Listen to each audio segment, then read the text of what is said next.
श्रीमती प्रियंका गांधी वाड्रा।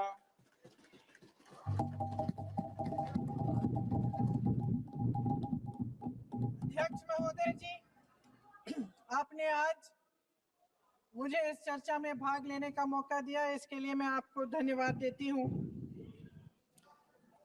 आज जिस विषय पे हम चर्चा कर रहे हैं वह केवल एक विषय नहीं है, भारत की आत्मा का एक हिस्सा है। हमारा राष्ट्रगीत उस भावना का प्रतीक है जिसने सोए हुए, गुलामी में सोए हुए भारत के लोगों को जगाया, जिसने उन्हें हिम्मत दी कि ब्रिटिश साम्राज्य के सामने खड़े होकर वह सत्य और अहिंसा के नैतिक हथियारों के साथ सामना कर पाए। आज ये चर्चा एक भावना के ऊपर है।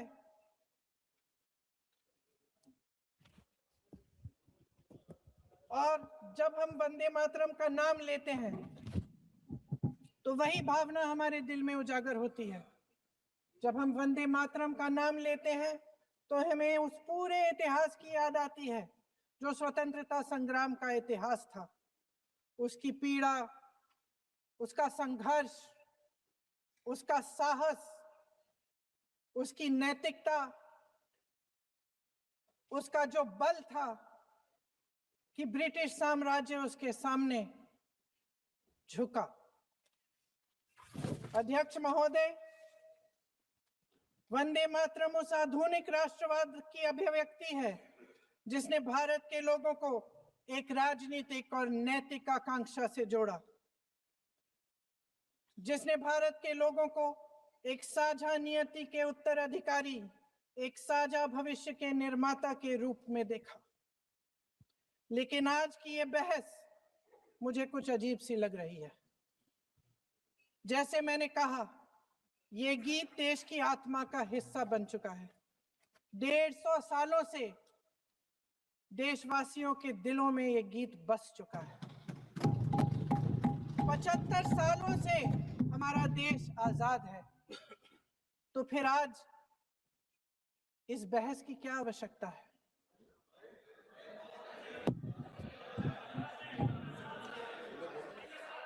हमारा यहाँ मकसद क्या है? जनता से हमें दिया गया दायित्व, जनता का विश्वास, उनके प्रति हमारी जिम्मेदारी, हम किस तरह से इसका इस्तेमाल कर रहे हैं, हमें ये सोचना चाहिए। क्योंकि अब इस मोड़ पर हम इस सदन में अपने राष्ट्रगीत पर भी बहस करेंगे। आपने बहस मांगी है, आपने बहस मांगी है। आप तो इलेक्टोरल रिफॉर्म्स की बहस नहीं मांग रहे थे कि जब तक हम इस पर बहस नहीं करेंगे तब तक उस पर बहस नहीं होगी। इसकी वजह क्या है? इसकी वजह क्या है? हम आज यहाँ ये बहस क्यों कर रहे हैं? हमारा राष्ट्रगीत है, इस पर क्या बहस हो सकती है? हम ये बहस यहाँ आज 2 वजहों से कर रहे हैं। पहला कि बंगाल का चुनाव आ रहा है, हमारे प्रधानमंत्री अपनी भूमिका निभाना चाहते हैं उसमें। और दूसरी वजह ये है, ये मकसद है, पुरानी मकसद इनकी, अध्यक्ष महोदय, कि जिन्होंने स्वतंत्रता की लड़ाई लड़ी, जिन्होंने देश के लिए बड़ी बड़ी कुर्बानियां दी, उन पर सरकार नए आरोप लादने का मौका चाहती है।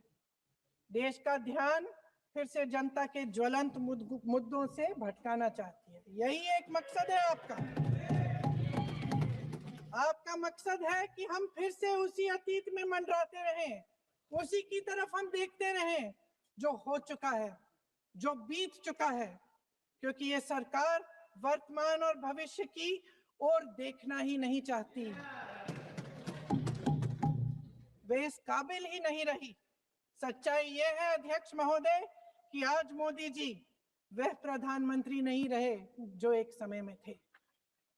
सच ये है कि ये दिखने लगा है, उनका आत्मविश्वास घटने लगा है, उनकी नीतियां देश को कमजोर कर रही हैं। और मेरे सत्ता पक्ष के साथी चुप इसलिए हैं क्योंकि अंदर अंदर से वे भी इस बात से सहमत हैं।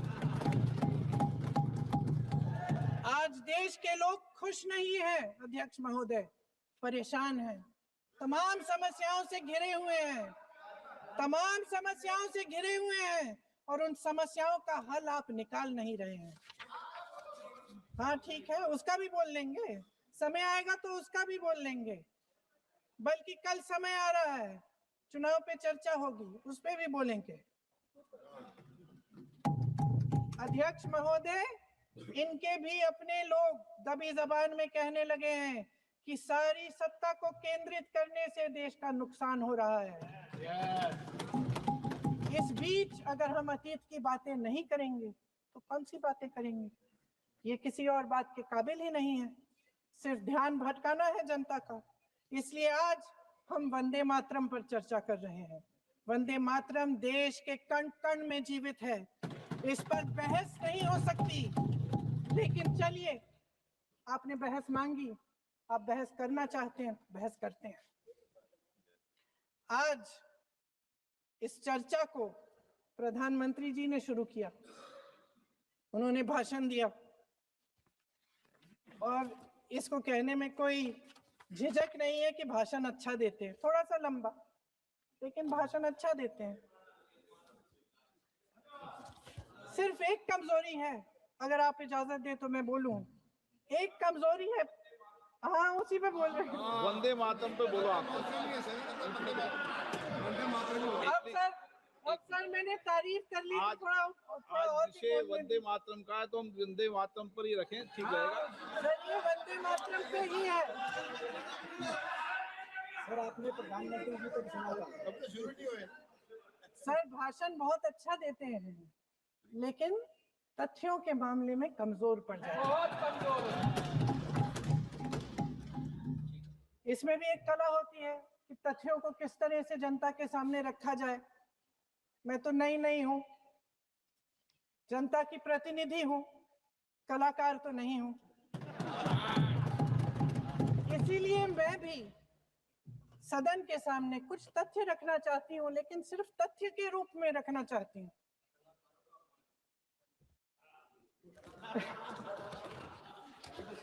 मैं उदाहरण दे देती हूँ। सर मांग रहे हैं सर वंदे मातरम के बारे में, वंदे मातरम की जो सालगिरह पे आपने एक बड़ा कार्यक्रम आयोजित किया था, उसमें प्रधानमंत्री जी ने भाषण दिया। उसमें उन्होंने कहा कि 1896 में पहली बार गुरुदेव रविंद्रनाथ टैगोर ने ये गीत एक अधिवेशन में गाया। उन्होंने ये नहीं बताया कि क्या कौन सा अधिवेशन था, महासभा, हिंदू महासभा का अधिवेशन था, आरएसएस का अधिवेशन था, किस बात से कतरा रहे थे कि ये कांग्रेस का अधिवेशन था। और उदाहरण दूं कि मैं अपना भाषण जारी रखूं? दे रही हूं, अरे दे रही हूं। जो वंदे मातरम की जो क्रोनोलॉजी है वो भी आप समझिए, जो असली क्रोनोलॉजी है। 1875 में महाकवि बंकिम चंद्र चट्टोपाध्याय ने इस गीत के पहले दो अंतरे लिखे, जो आज हमारे राष्ट्र गीत घोषित हुए हैं, मतलब जो घोषित हुए थे और जिसको हम आज अपना राष्ट्रगीत कहलाते हैं। ये पहले दो अंतरे लिखे 1882 में। 7 साल बाद उनका एक उपन्यास प्रकाशित हुआ, आनंद मठ। उस उपन्यास में यही कविता उन्होंने प्रकाशित की, लेकिन इसमें 4 अंतरे जोड़ दिए। 1896 में कांग्रेस के अधिवेशन में गुरुदेव रविंद्रनाथ टैगोर ने पहली बार ये गीत गाया। 1905 में बंगाल के विभाजन के खिलाफ आंदोलन के समय वंदे मातरम जनता की एकता की गुहार बनकर गली गली से उठा। गुरुदेव रविंद्रनाथ टैगोर जैसे महान स्वतंत्रता सेनानी इस गीत को खुद गाते हुए बंगाल की सड़कों पर उतरे। विद्यार्थियों से लेकर किसानों तक, व्यापारियों से लेकर वकीलों तक, हर कोई ये गीत गाने लगा। इस गीत की शक्ति को समझिए। ब्रिटिश साम्राज्य इसको सुनकर कांपता था और हमारे देशवासी इसको सुनकर वे मन बनाते थे, वे हिम्मत बनाते थे कि इस भयंकर साम्राज्य के खिलाफ सत्य और अहिंसा के नैतिक हथियारों को लेकर शहीद होने की तैयारी करते थे। ये गीत मातृभूमि के लिए मर मिटने की भावना को जगाता है। इस गीत की शक्ति ये है, इस गीत का हमारे देश से जुड़ाव ये है। लेकिन 1930 के दशक में हमारे देश में जब सांप्रदायिक राजनीति उभरी, तब ये गीत विवादित होने लगा। 1937 में, अब ये मैं दूसरा उदाहरण देने वाली हूँ क्योंकि प्रधानमंत्री जी ने अपने भाषण में इसका उल्लेख किया और गलत किया, इसीलिए मैं इसके जो सच्चे जो तथ्य हैं वो आपके सामने रख रही हूँ। 1937 में नेताजी सुभाष चंद्र बोस कांग्रेस का अधिवेशन कलकत्ता में होने जा रहा था, उसका आयोजन कर रहे थे। तो जो मोदी जी ने पत्र सुनाया सदन में 20 अक्टूबर का और कहा कि जवाहरलाल नेहरू जी ने नेताजी को ये चिट्ठी लिखी और ये कहा कि इस पर चर्चा होनी चाहिए, उससे पहले 3 दिन पहले नेताजी सुभाष चंद्र बोस ने पंडित जवाहरलाल नेहरू को एक चिट्ठी लिखी थी जिसका जिक्र आपके प्रधानमंत्री ने नहीं किया। और इस चिट्ठी में सुन लीजिएगा,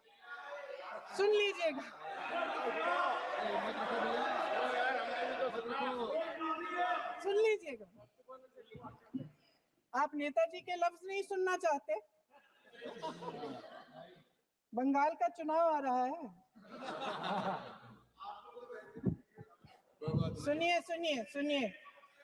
सुनिए।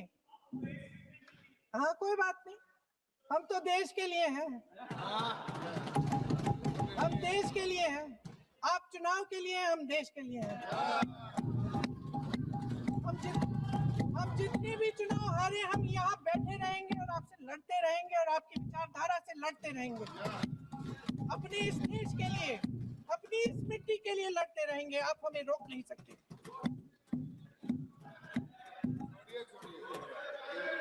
सुन लीजिए सुभाष चंद्र बोस जी ने क्या कहा, सुन लीजिए। My dear Jawahar, reference Vande Mataram. We shall have a talk in Calcutta and also discuss the question in the working committee if you bring it up there.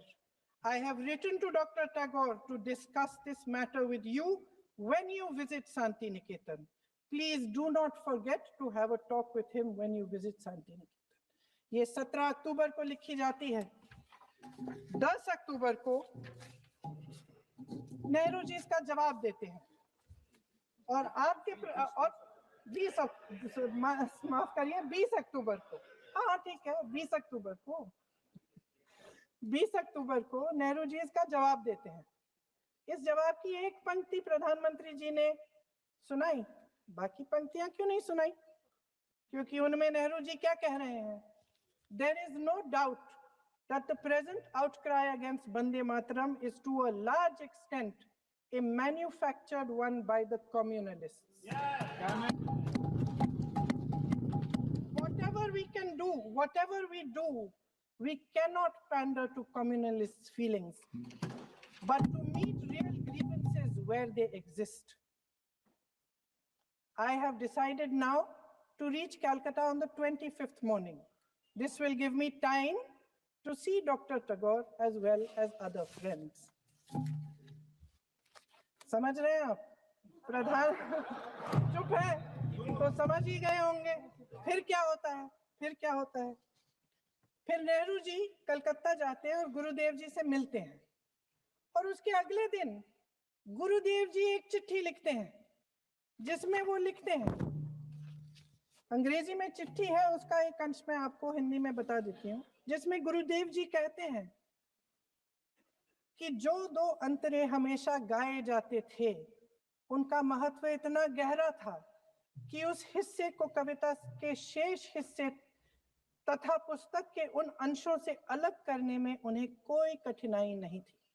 उन्होंने ये कहा कि स्वतंत्रता संग्राम में हमेशा से वही दो अंतरे ही गाए जाते थे और उनको गाते हुए कुर्बानी देने वाले सैकड़ों शहीदों के सम्मान के लिए उन्हें ऐसे ही गाना उचित रहेगा। उन्होंने यह भी कहा कि बाद में जोड़े गए अंतरों का सांप्रदायिक मायना निकाला जा सकता है और उस समय के माहौल में उनका इस्तेमाल अनुचित होगा। इसके बाद 28 अक्टूबर 1937 में कांग्रेस की कार्य समिति ने अपने प्रस्ताव में वंदे मातरम को राष्ट्रगीत घोषित किया।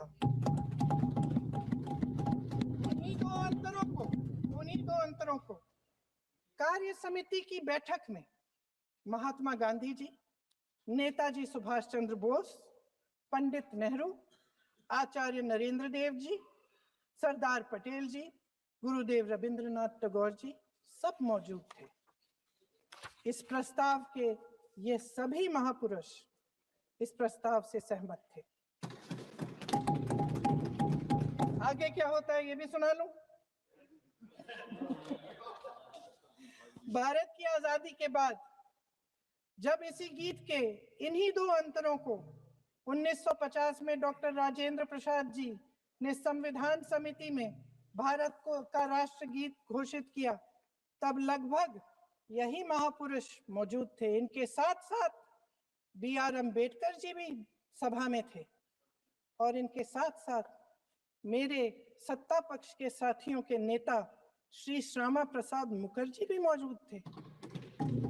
वही दो अंतरे राष्ट्रगीत घोषित किए। किसी ने कोई आपत्ति जारी नहीं की, कोई आपत्ति नहीं जताई। वैसे इन तथ्यों के साथ जुड़ा एक और तथ्य भी है जो मैं यहाँ पे आपके सामने रखना चाहती हूँ। आज हम अपने राष्ट्रगीत पर बहस कर रहे हैं, लेकिन हमारा राष्ट्रगान भी एक कविता का एक अंश ही है, एक लंबी कविता का एक अंश है। और इन दोनों राष्ट्रगीत और राष्ट्रगान के अंश को चुनने में सबसे बड़ी भूमिका गुरुदेव रविंद्रनाथ टैगोर की थी। वंदे मातरम के स्वरूप पर सवाल उठाना, जिसे संविधान सभा ने स्वीकार किया, न सिर्फ उन महापुरुषों का अपमान करना है जिन्होंने अपने महान विवेक से ये निर्णय लिया, मगर एक संविधान विरोधी मंशा को भी उजागर करता है। क्या सत्ता पक्ष के हमारे साथी इतने अहंकारी हो गए हैं कि अपने आप को महात्मा गांधी जी से, रविंद्रनाथ टैगोर जी से, राजेंद्र प्रसाद जी से, बाबा साहब अम्बेडकर जी से, मौलाना आजाद जी से, सरदार पटेल जी से, सुभाष चंद्र बोस जी से बड़ा समझने लग गए हैं? मोदी जी का अपने भाषण में ये कहना कि राष्ट्रगीत को एक विभाजनकारी सोच द्वारा काटा गया, उन सब महापुरुषों का अपमान है जिन्होंने अपना पूरा जीवन इस देश की आजादी की लड़ाई में झोंक दिया।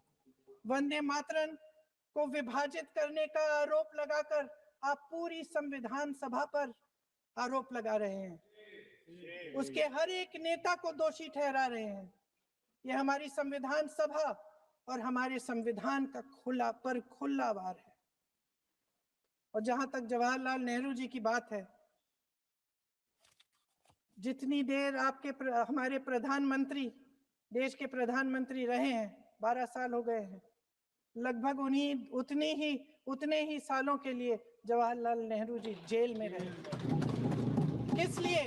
इस देश की आजादी के लिए। उसके बाद 17 साल के लिए प्रधानमंत्री रहे।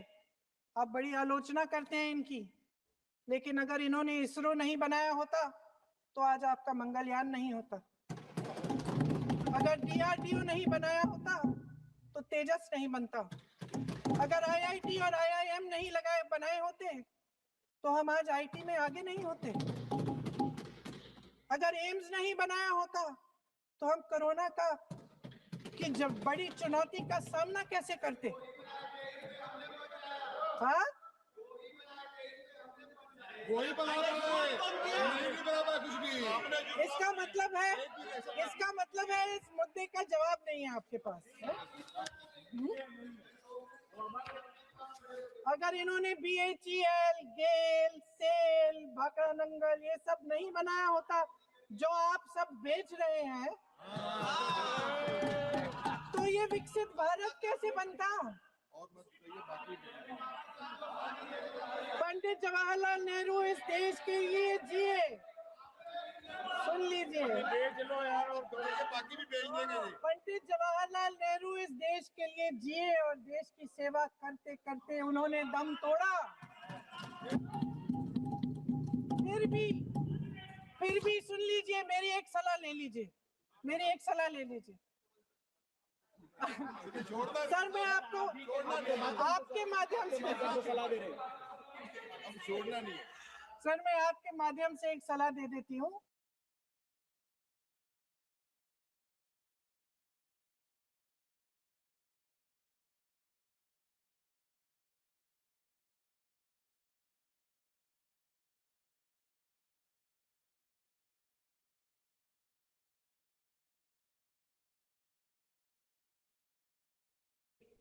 और उसमें शायद 90-99 ऐसे उन्होंने अपमानों की सूची बनाई थी।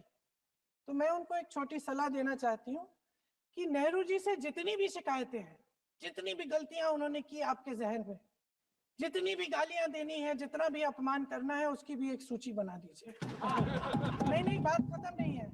999 अपमान, 9999 अपमान, सूची बना दीजिए और फिर हम एक समय निर्धारित करते हैं। जैसे हमने 10 घंटे आज वंदे मातरम पर हमने बहस किया है ना, उस तरह से हम अध्यक्ष महोदय जी से पूछेंगे, एक समय निर्धारित करेंगे, 10 घंटे, 20 घंटे, 40 घंटे, जितने घंटों में आपकी ये शिकायत पूरी हो जाए, माननीय सदस्य आप तो आप शांत हो जाए और हम बहस कर लेंगे।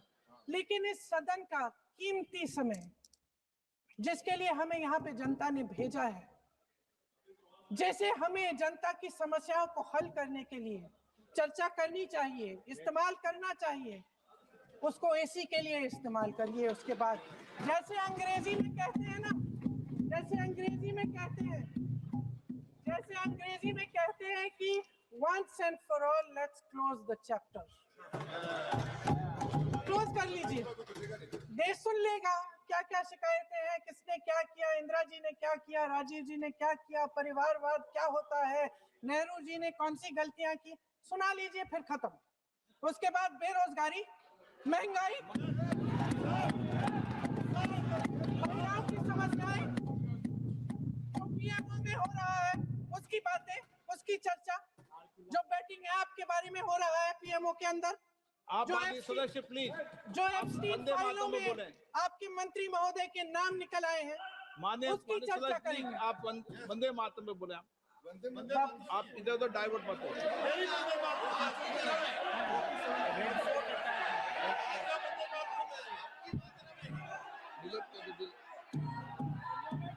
क्या हो गया? आप एक मिनट, हाँ क्या हो गया? अर्थ में चिड़ी गए।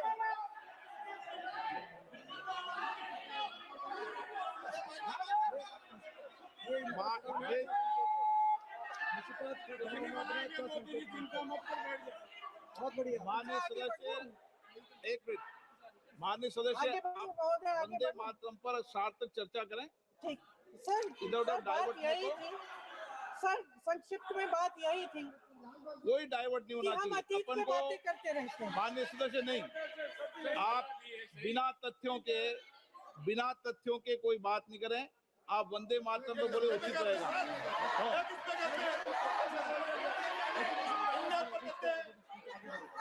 मैंने प्लीज अध्यक्ष महोदय, मैं आपकी बात मानती हूँ, लेकिन बिना तथ्य के बहुत सालों के लिए ये हम पर आरोप डाल रहे हैं।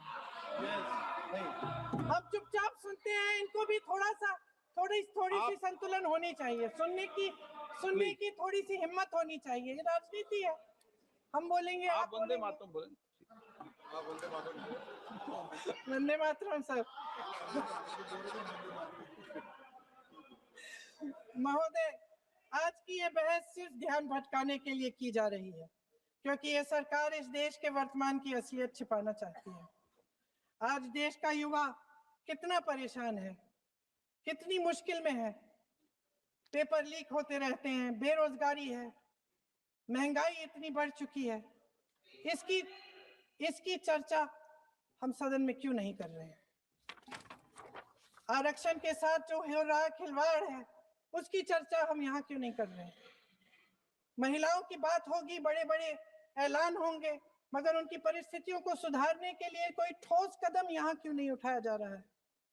इन्हीं दरवाजों के बाहर खड़े होकर पत्रकार करे थे। आपने कहा कि आरोप मत लगाइए बगैर तथ्य के, तो मैं बोलूं कि नहीं बोलूं? नहीं, बिल्कुल नहीं।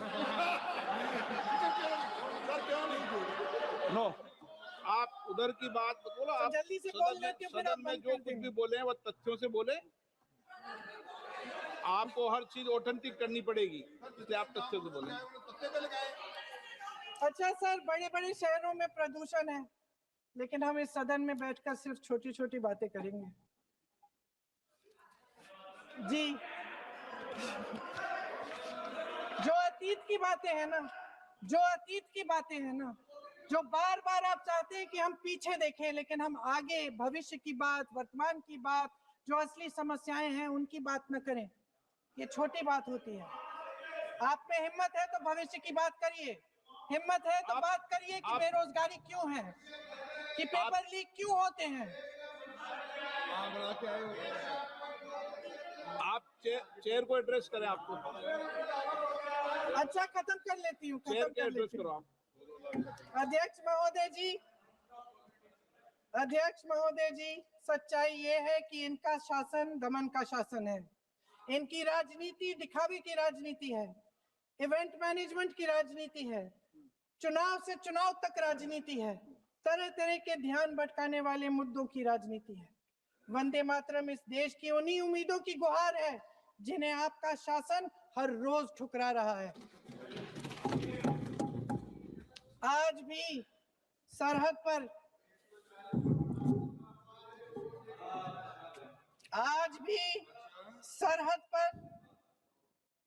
पर जवान जब दुश्मन का सामना करता है तो उसकी छाती में वंदे मातरम गूंजता है। आज भी जब हमारा खिलाड़ी अंतरराष्ट्रीय खेलों में जाता है तो उसके दिल की धड़कन में वंदे मातरम होता है। आज भी इस देश के करोड़ों देशवासी जब अपने राष्ट्र ध्वज को फहराते हुए देखते हैं तो उनकी जबान पर वंदे मातरम, वंदे मातरम, वंदे मातरम आता है। कांग्रेस के हर एक अधिवेशन में 1905 से लेकर आज तक सामूहिक तौर पर वंदे मातरम गाया जाता है। आपके अधिवेशनों में गाया जाता है कि नहीं, ये बताइए। अपने देश की आत्मा के इस महामंत्र को विवादित करके आप एक बहुत बड़ा पाप कर रहे हैं। इस पाप में कांग्रेस पार्टी शामिल नहीं होगी। ये राष्ट्रगीत वंदे मातरम हमेशा से हमें प्यारा है, हमेशा से हमारे लिए पवित्र रहा है और हमेशा के लिए हमारे लिए पवित्र रहेगा। धन्यवाद।